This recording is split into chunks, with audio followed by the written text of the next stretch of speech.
What do you think of this? The parents of 4 Montgomery County children under arrest for failing to register their homeschooled children with the school district 7 years ago. How is this allowed to happen? Who should be held accountable? Fact finder Marcy Natal went and got some answers.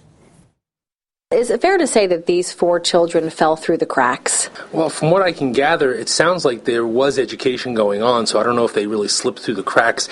They didn't fulfill their legal responsibilities to file with the school district to be homeschooled. Dr. Richard Hoffman, superintendent of Fonda Fultonville Schools, didn't become aware until mid-December that 4 children ages 8 to 14 who lived in the town of Glen for 7 years were never registered with the district, but were being homeschooled by their parents, Richard and Margie Cressy. How did you not know that these 4 kids were not being educated or schooled?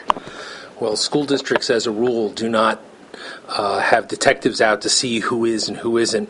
We count on parents to follow the law, which is that all students between the ages of 6 and 16 need to be educated. The Cressys were arrested on charges of child endangerment. Police began investigating after an anonymous tip. Under state law, a superintendent must approve a homeschooling curriculum. But according to investigators, the Cressys never submitted one in the 7 years they lived in the district. So who should be held accountable here? Well, the parents. It's not the school's fault. The schools are doing the right thing, trying to get the parents to file the proper paperwork, which they have now. According to Hoffman, the Cressys have now submitted a homeschooling curriculum, and he has approved it. Will anything be done differently from the school's point of view to make sure that schools or kids are being homeschooled correctly, or?